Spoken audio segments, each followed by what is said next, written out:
Vocês devem se lembrar que na semana passada, ou talvez na outra, não sei direito, eu li para vocês um artigo que eu tinha mandado ao Diário do Comércio,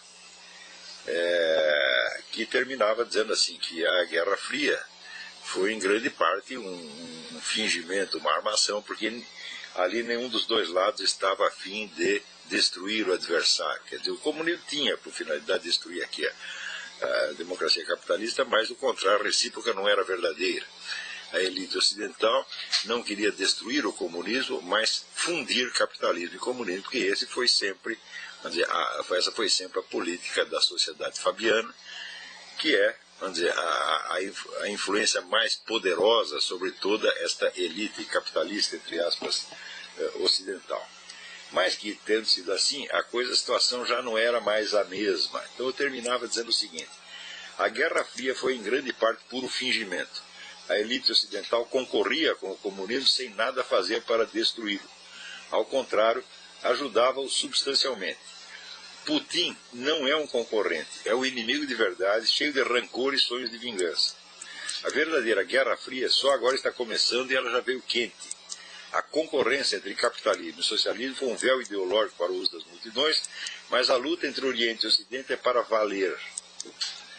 Bom, não passou uma semana, eu tinha escrito isso, e saiu aqui no World Net Daily um artigo do Michael Maloof, dizendo: nova Guerra Fria emergindo entre os Estados Unidos e a Rússia.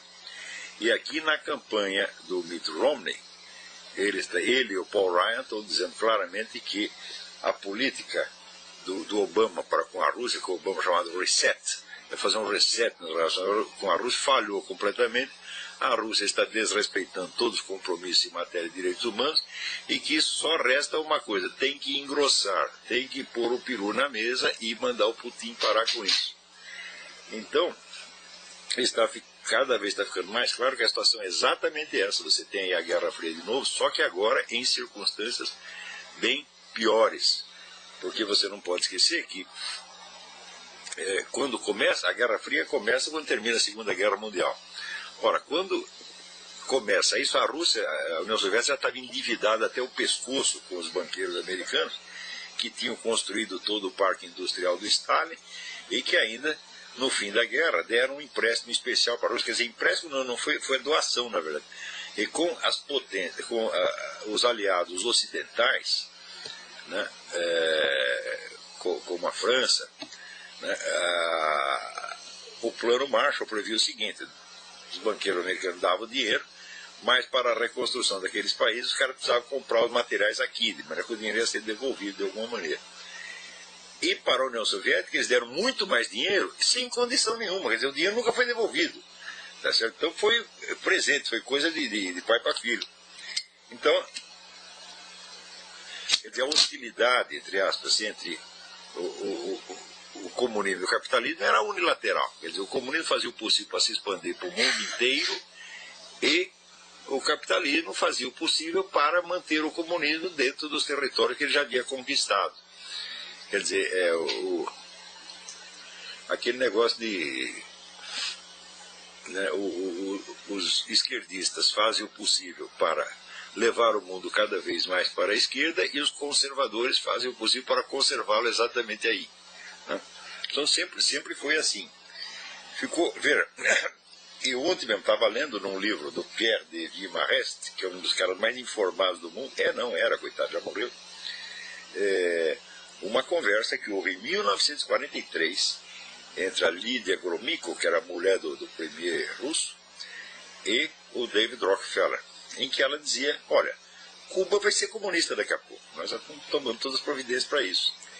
E o David Rockefeller dizia que não, porque o comunismo já tinha acabado, o comunismo tinha falecido, e que agora o futuro da humanidade era a fusão de comunismo e capitalismo. Vocês não esqueçam que aqui, vamos dizer, um alto funcionário da Fundação Rockefeller disse que ela tinha sido criada justamente para fomentar a fusão de Estados Unidos e União Soviética.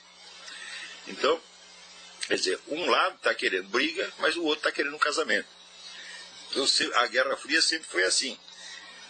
a tal da política da contenção só impedia o avanço militar da União Soviética sobre a Europa Ocidental, mas não impedia o avanço na Ásia, na África, na América Latina, etc. Não fez nada para bloquear isso aí, né?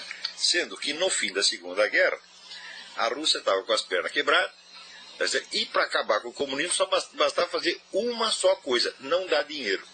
Quer dizer, o comunismo só continua existindo de 1945 em diante graças aos favores da elite capitalista ocidental, da qual eles falavam tanto mal. E isso quer dizer que não houve propriamente um conflito, houve uma concorrência. De uma parte, pelo lado comunista, houve um conflito, sim. O comunista estava a fim de acabar com tudo. Mas o outro lado não, o outro lado queria fundir, né? Mas agora a coisa não está assim, por quê? Quando caiu o regime soviético, né, caiu também o Partido Comunista. Então sobrou o quê? A KGB. Sempre houve uma concorrência entre o Partido Comunista e a KGB. Vejam vocês, a KGB nunca deixou que o seu orçamento fosse discutido no parlamento russo. Então quer dizer que nem a liderança do partido sabia quanto dinheiro tinha a KGB. A KGB sempre foi um poder autônomo e um poder central da Rússia. A Rússia era o regime não do Partido Comunista, mas da KGB. Quando caiu o regime, caiu só o Partido Comunista. A KGB se fortaleceu. E aí eles começaram, bom, já estavam pensando nisso antes. Falaram, o negócio do comunismo foi para a cucuia, tá certo? Mas nós não queremos ir para a cucuia. Nós queremos ficar, né? Vamos os anéis, mas ficam os dedos. Foi-se o regime, mas vamos ficar nós.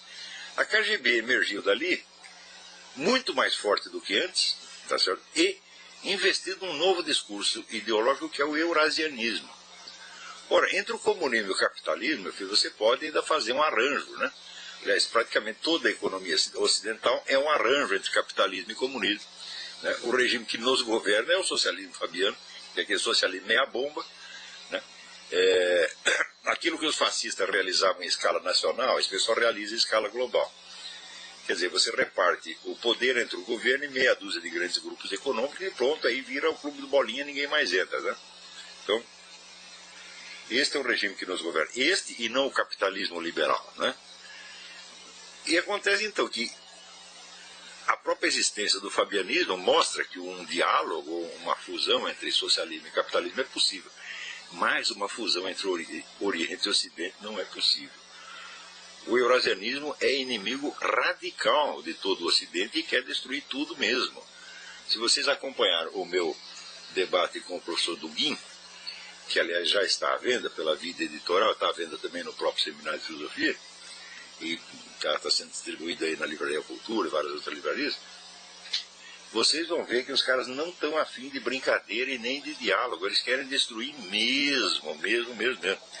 Então, o novo mundo do eurasianismo, que é uma criação da KGB, evidentemente, não pode esquecer, o pai do Putin é um oficial da KGB, pô, e ele está sempre nesse meio. É um cara subsidiado pelo governo, que deu para ele um baita instituto com não sei quantos, 200 e tantos assessores para ele fazer o que quiser, espalhar para o mundo o besterol que ele quiser. E ele dentro da Rússia tem uma grande credibilidade.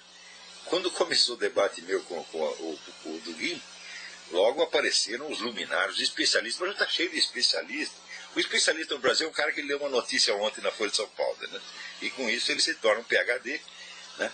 E daí apareceu um monte, não, esse Dugin não está com nada, esse negócio de eurasianismo não existe, ninguém liga para isso na Rússia. Sim,